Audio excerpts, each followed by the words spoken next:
Bismillahirrahmanirrahim. Assalamualaikum warahmatullahi wabarakatuh. Selamat datang kembali di channel Adi Setiawan. Kali ini kita akan membahas salah satu Linux yang spesialis. Ini adalah Linux untuk security and penetration testing, dan ini bisa menjadi kompetitor untuk Kali Linux dan Parrot OS. Ini adalah Black Arch Linux. Saat Anda menjalankan Black Arch Linux ini secara mode live, maka password yang harus Anda masukkan adalah Black Arch. Nah, di sini tampilan desktop environment-nya menggunakan XFCE. Ya, seperti MX Linux, seperti Linux Mint XFCE dan tipikal Linux yang menggunakan XFCE lainnya. Akan tetapi tentu saja karena ya untuk dunia yang agak berbau underground, tentu saja di sini tampilannya model gelap, hitam-hitam ala-ala film hacking mungkin. Oke, seperti ini tampilannya. Kemudian untuk Anda yang tertarik untuk menggunakan Black Arch Linux, Anda bisa mengunjungi website resminya di blackarch.org, di mana di sini informasi pertama, Black Arch Linux adalah sebuah Linux berbasis Arch Linux yang ditujukan untuk penetration tester dan peneliti keamanan, security researcher. Oke, kemudian ada versi yang full ISO. Kemudian ada versi slim juga. Dan yang menarik di sini ada display para developer Black Arch Linux. Di sini ada some of them have been chosen to appear following list. Tidak ada yang saya kenal, tapi ada satu nama yang cukup menarik perhatian saya. Di sini ada nama Aan Petroknisme. Mungkin ini orang Indonesia. Oke, seperti itu. Kemudian untuk Anda yang ingin mendownload Black Arch Linux, Anda bisa ke halaman downloadnya. Di sini kalau Anda tidak masalah dengan paket software yang sangat lengkap, yang mungkin Anda anggap bloated atau bloatware, Anda bisa mendownload yang versi full ISO 18 GB ukurannya. Sementara yang kita review saat ini adalah yang versi slim 4,4 GB.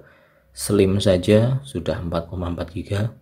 Dan toolsnya juga sudah sangat banyak, apalagi yang 18 GB. Ya, silakan untuk Anda yang memiliki kuota lebih atau WiFi cepat bisa mencoba yang 18 GB.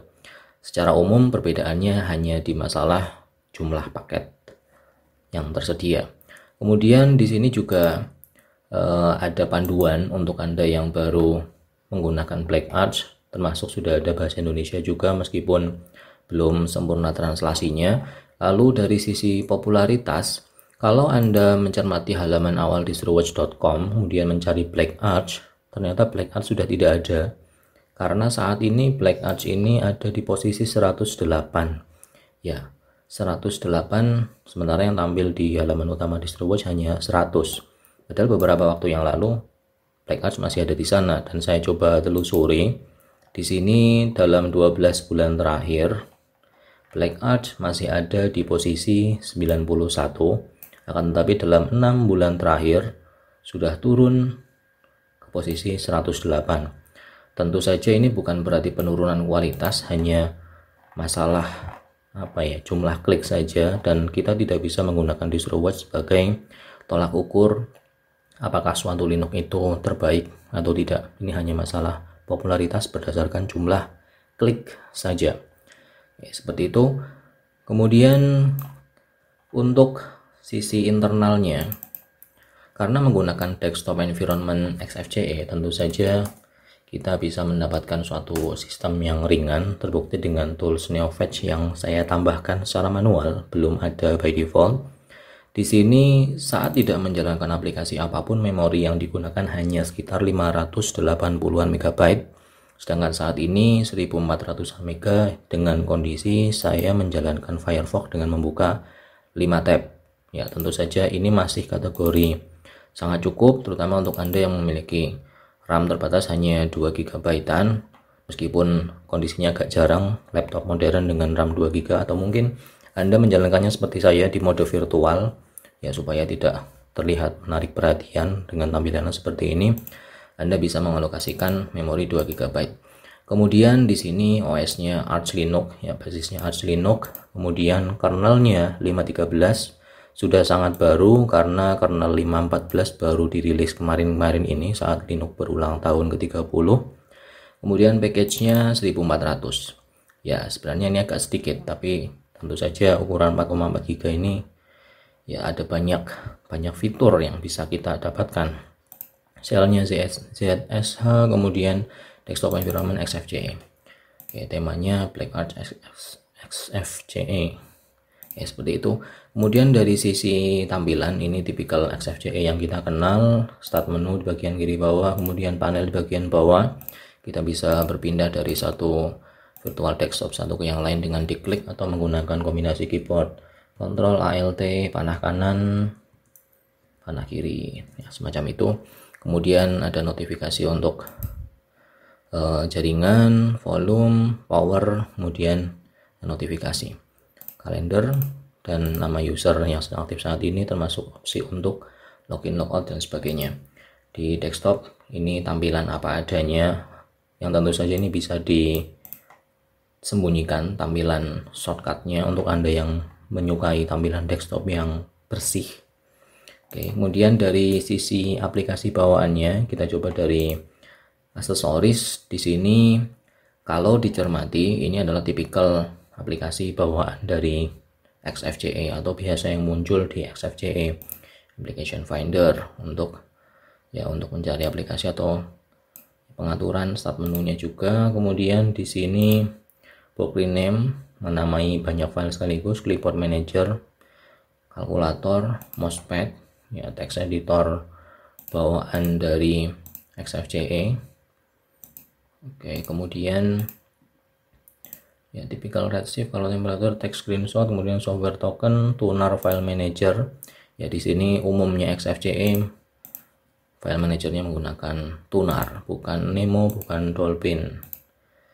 Kemudian ya sudah ada Vim tentunya untuk Anda yang ingin membuat script, karena hacking atau security testing itu kadang juga membutuhkan script. Anda pun harus bisa menuliskan script, dan kalau menyukai Vim, ya Vim sudah ada by default 822891.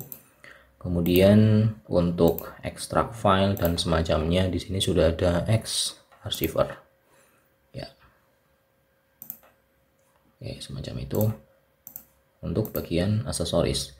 Kemudian di bagian BlackArch ini yang paling berbeda ini dibandingkan dengan distribusi XFCE lainnya, dan yang saya sukai di sini kategorisasinya sangat rapi, termasuk sudah diurut sesuai dengan abjad, mulai dari automation, Bluetooth, cracker, crypto, debugger, defensive, disassembler, sniffer, spoof, tunnel, web apps, hingga wireless, termasuk di dalamnya sudah berisi dengan software-software pilihan, karena di sini adalah BlackArch yang Slim Edition.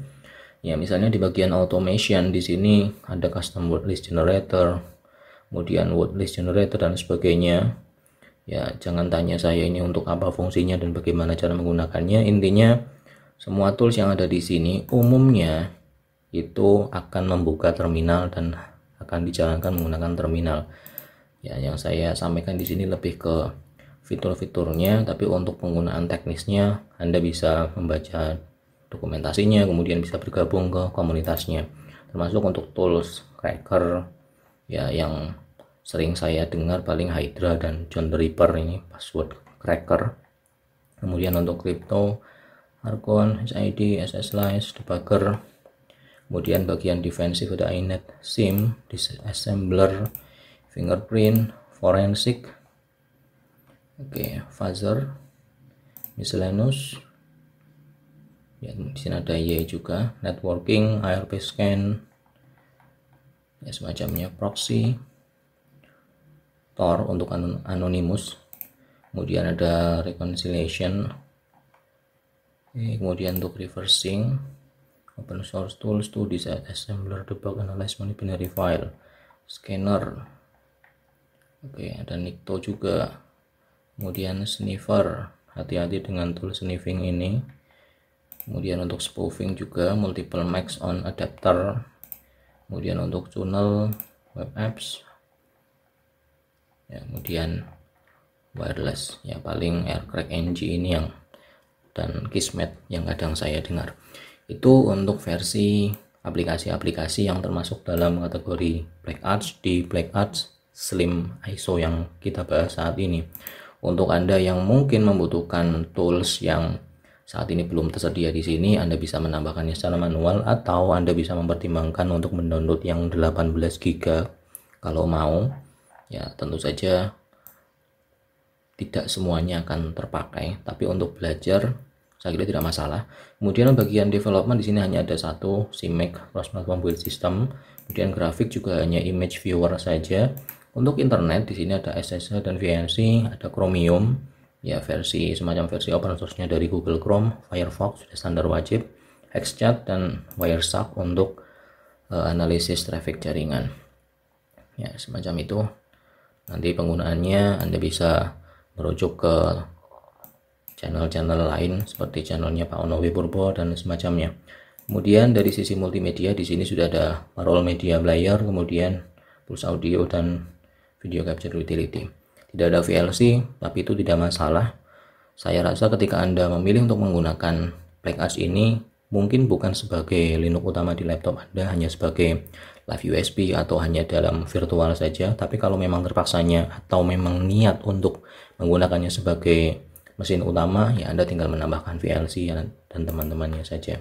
Lalu di bagian setting, ya ini tipikal setting Anda di XFCE, ada setting manager di mana kita bisa mendapatkan informasi, pengubahan tampilan, pengaturan window, workspace dan sebagainya. Kemudian ya about me, appearance, semuanya ada di sini. Ini ada shortcut untuk langsung bisa mengakses ke masing-masing menu. Kemudian di bagian sistem di sini juga secara umum hampir sama dengan bagian aksesoris, ada terminal, kemudian ada Opcrack, OpenJDK, kemudian ada install, dan di sini installernya menggunakan Calamares. Lalu ada ls-stop-o untuk menampilkan ya package atau semacam itu. Oke, itu dari sisi start menunya. Kalau kita cermati, tentu saja ini seperti layaknya Linux lain yang menggunakan XFCE, tapi memang karena ini adalah Black Arch, sebuah Linux spesialis, di sini yang paling berbeda tentu saja keberadaan software-software yang digunakan untuk penetration testing. Oke, sekarang bagaimana dengan customisasinya? Untuk customisasi tentu saja karena menggunakan XFCE sangat fleksibel. Ya, XFCE juga sangat fleksibel seperti halnya KDE, di mana di sini kita bisa mengubah style, icon, font dan semacamnya sesuai dengan selera kita. Ya, misalnya stylenya ingin diubah jadi Adwaita, tinggal sekali klik saja Adwaita Dark, High Contrast atau by default Black Arch XFCE. Icon juga tinggal Anda atur saja, penyuka Adwaita bisa mengklik ini saja, High Contrast, ya bisa Anda gunakan High Contrast. Lalu untuk font, ya tinggal Anda kecilkan kalau memang kurang kecil. Itu dari sisi stylenya. Kemudian dari sisi yang lain, desktop. Oke. Nah, di sini ada 3 wallpaper by default yang semuanya sangat bernuansa hitam. Ya, defaultnya yang ini, kemudian Hack the Planet. Ya, dan tentu saja di sini ada angka-angka penambah suasana underground semacamnya. Oke, kemudian untuk menu, jika Anda penyuka clean desktop, Anda bisa ini menu yang desktop menu ya. Kemudian window list menu, icon, ini bisa kita disable di sini. Misalnya saya tidak ingin tampilan home, file system, trash, tidak ingin tampil di sana, tinggal dibuang saja. Sisanya tidak ada di sini, tinggal kita hapus. Oke, saya kembalikan. Jadi tinggal seperti itu. Untuk Anda yang butuh shortcut, bisa mengaktifkan atau menonaktifkannya di sini. Oke, itu untuk tampilan customisasinya. Tentu tidak sebatas itu. Misalnya untuk panel, kita bisa menggeser panelnya yang by default ada di bagian bawah, kita pindah ke kiri, atas, kanan. Kemudian karena menurut saya panel standarnya ini agak terlalu besar, ya ini bisa kita perkecil saja panel preferences. ya 32 mungkin agak cukupan ya, semacam itu. Kemudian butuh panel lagi, tinggal tambahkan panel baru ya. Silakan customisasi suka-suka, termasuk XFCE pun bisa dibuat menjadi tampilan ala-ala macOS dan sebagainya. Tinggal Anda kunjungi saja website xfcelook.org kalau tidak salah namanya itu. Di situ Anda bisa mendapatkan tema-tema XFCE sangat banyak. Lalu untuk menambahkan aplikasi baru, di mana di sini tidak ada PAMAC by default, tapi tentu saja saat Anda memutuskan untuk menggunakan Kali Linux, Black Arch atau Parrot, Anda pun harus terbiasa dengan terminal, karena ya proses hacking, security testing pasti berhubungan dengan terminal. Di sini kita bisa menggunakan sudo pacman-sj, kemudian nama aplikasi yang kita inginkan. Misalnya di sini password untuk live-nya Black Arch, nanti akan ada proses sinkronisasi core, extra, community, multilib, kemudian Black Arch.